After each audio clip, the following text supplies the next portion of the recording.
Hundreds of thousands of women marched in protest yesterday, upset because, actually, I don't know why they're upset. You know, they're women, they're always getting upset about something. But not all women were welcome at the I'm a woman so I get upset a lot march. You see, about half of women say that a baby growing inside their bodies is a precious individual life with the same right to exist as any of the rest of us. The other half of women say, nah, babies annoy me, let's kill it. Well, it turns out the kill the baby crowd feel that the good people are not real women and can't join the march.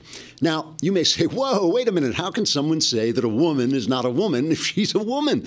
What is there, some sort of identity council that decides your identity for you? Yes, there is. The Identity Council is an august body of leftists, hysterics, and buffoons, but I repeat myself, that meets in secret once a month to determine what everyone's identity is. Only the Identity Council can decide if someone has the right to be a woman, or black, or gay. This is an important job because women, blacks, and gays are victims, and being a victim is the very best identity you can have, because victims can tell everyone else what to do and think and can legally steal other people's money. Now, in order to become a victim, you can't just be a victim. You have to believe what victims are supposed to believe.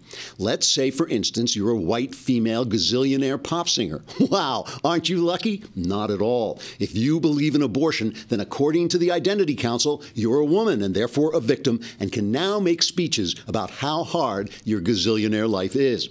Conversely, if you're a black female waitress who's just scraping by and you don't believe in abortion, then you're a white male, and your money can be taken away to pay for the abortions of gazillionaire white pop singers. Likewise, if you're a black descendant of American slaves who works your way out of poverty to become a Supreme Court judge, but you're a conservative, sorry, according to the Identity Council, you're a white man and can't be included in a museum dedicated to African American achievement. If you're a man who has sex with other men but support Donald Trump, you're not gay. But if you're a man and you put on a dress and vote Democratic, you're a woman and can begin making demands on other people's wallets and belief systems. Now, you may say, wait, an identity council like that isn't really about identity. It's just about using imaginary victim status to consolidate power so that a small number of privileged people can impose their values on the rest of us. If you say that, then you're a sane, rational, honest adult living in a fact-based universe. Or as the Identity Council would say, a white male. Sorry. Trigger warning, I'm Andrew Klavan, and this is The Andrew Klavan Show. I feel hunky-dunky, life is tickety-boo. Birds are winging, also singing hunky-dunky-doo. Ship-shape, tipsy-topsy, the world is zippity-zing. It's a wonderful day, hurrah, hooray! It makes me want to sing. Oh, hurrah, hooray! Oh, hooray, hurrah! Hooray, hurrah, what a weekend. What a weekend. We have Oscar-winning cultural correspondent Michael Knowles, and feminist icon Michael Knowles, I should add, was out at the Women's March, and he is going to report from there, from the perspective of a woman that he would be if he were.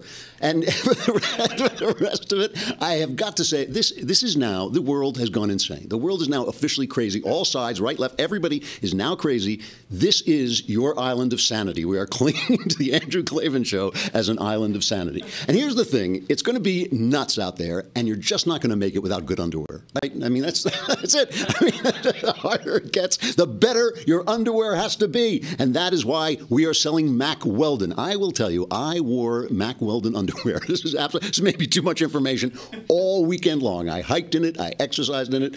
This stuff is so comfortable. Imagine the most comfortable underwear you have ever worn and the easiest website to shop in, and then put them together, and that's Mack Weldon. It is so easy to shop. They've got underwear, they've got socks, they've got those hoodies. That last time I brought in that beautiful hoodie.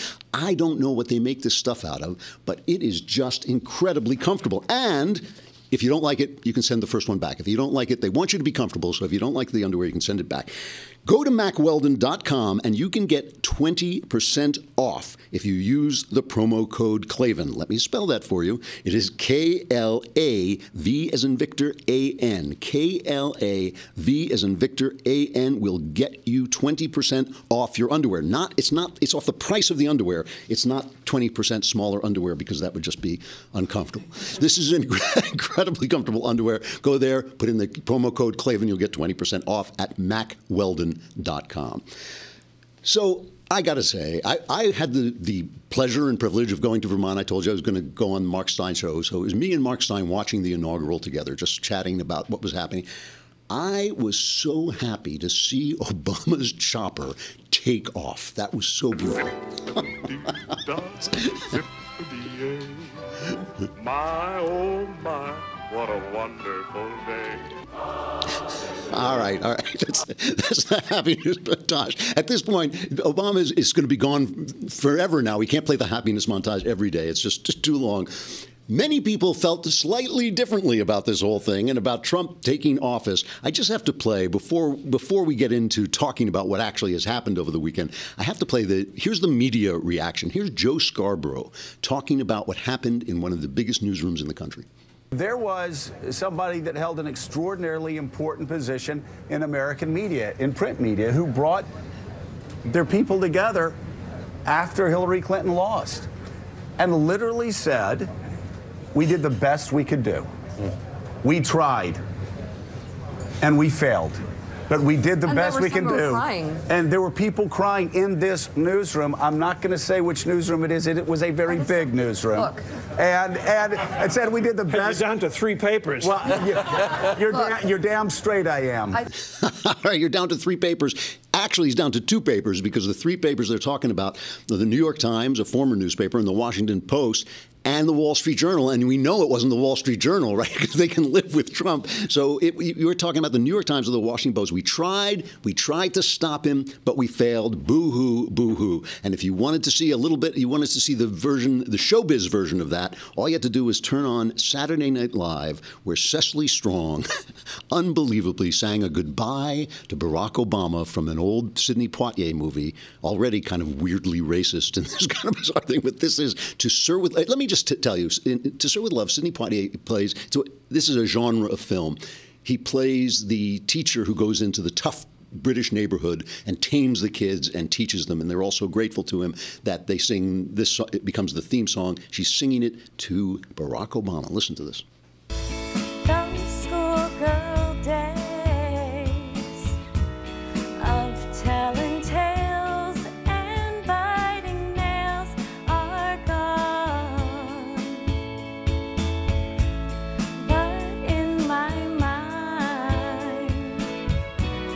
I know they will still live on and on. But how do you thank someone who has taken you from crayons to perfume? It isn't easy, but I'll try.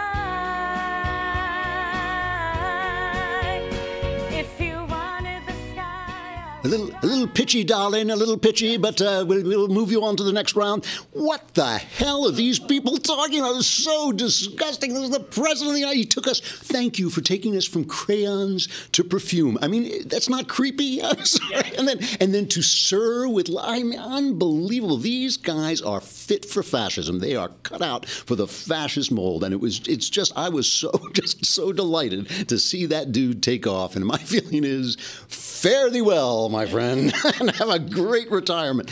So then Donald Trump stands up and he makes this speech, and everybody's been analyzing this speech to death. And I'm going to analyze it a little less in some ways because a lot of it, the guy, it's very hard to know what Trump is going to do. And a lot of what I feel is going to be important about the Trump administration is not all the noise, so that will have its importance, but it's going to be what he does. But let's take a look. I had mixed feelings about the speech. I mean, look, we're not going to be sane. We are not going to be sane if everything that Trump does is great. We're just not going to talk that way because we know he's volatile. We know he can be undependable. We know he doesn't have, he doesn't quite have a philosophy shaped yet. So let's call him as we see him so we, at least on this little island, are not going crazy with everybody else. So he starts off the speech with a line.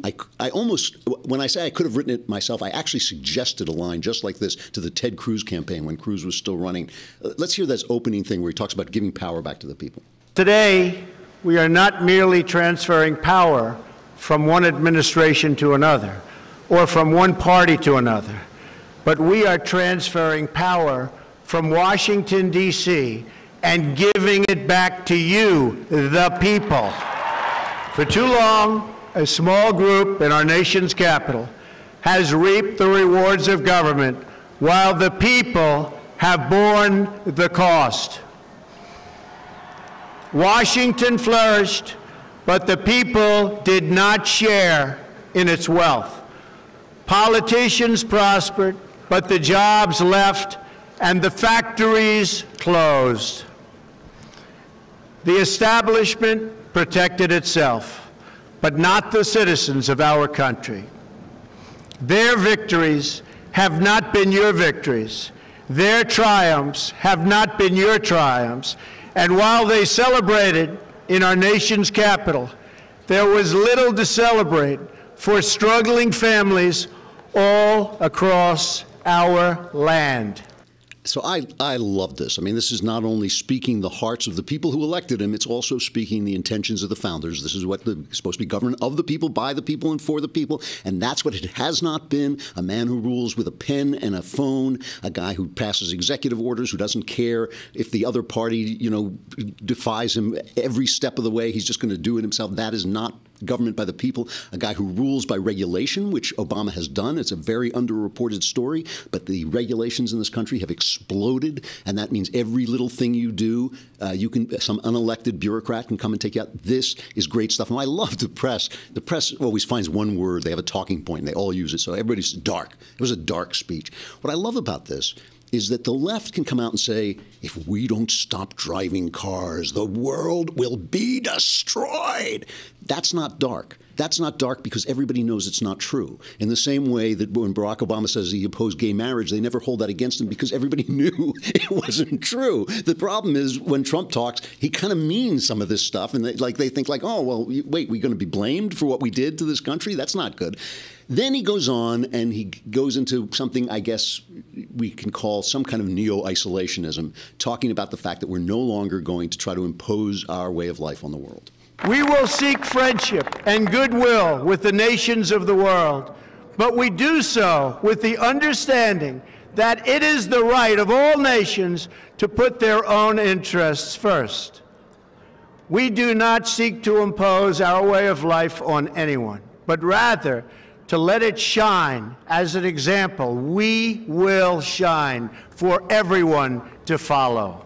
And by the way, this is what conservatism used to look like. This is what conservatism used to look like. We don't want to impose our will. We're not imperialists. We will just shine and everyone will become like us because they'll see how great it is. You know, President Reagan used to say that he wished he could take the premier of Russia and put him in a plane and just fly him over what a normal middle-class suburb looks like in America, because to a Soviet, it would have looked like heaven on earth. It was incredible. You know, all our socialist folk singers like Pete Seeger were going, oh, it's Ricky Ticky Tacky, you know, this Levittown. So people in this world would kill to live in Levittown, to have a house and a lawn and your kids going to a safe school. I mean, that stuff was beautiful stuff, but not to the left. It was conformist. It was soul killing. It was destructive. Better to live in a dacha, in a little Soviet apartment huddling without heat. So this stuff, this is a change. This is a change from certainly from George W. Bush's freedom agenda, spreading freedom around the world.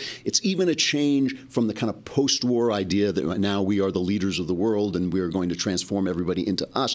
Again, how much of a change is going to depend on the policies, and since we don't know those yet, I suspect it's, he's meeting with Theresa May this week. He's talked about restoring our ties to Israel.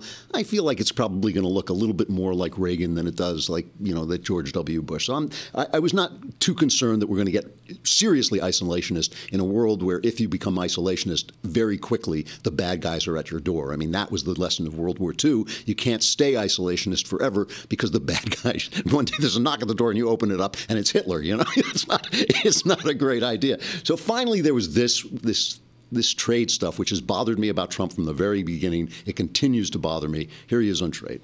Every decision on trade, on taxes, on immigration, on foreign affairs will be made to benefit American workers and American families. We must protect our borders from the ravages of other countries making our products, stealing our companies, and destroying our jobs. Protection will lead to great prosperity and strength. I will fight for you with every breath in my body, and I will never, ever let you down.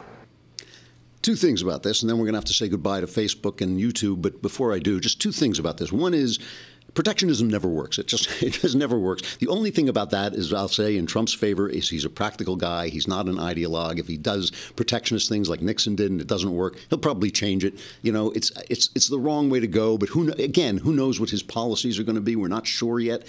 Today he's supposedly renegotiating or starting renegotiations on NAFTA, which is probably a very good idea, and he is allowed to do that because it's not a treaty per se. A treaty would have to be voted on by Congress, but it doesn't have to be. He can renegotiate it. You know, this thing about the way he treats other people. You know, I am going to have to say goodbye first to Facebook and YouTube, and come on over to thedailywire.com, and I'll finish my sentence, and you can hear it there.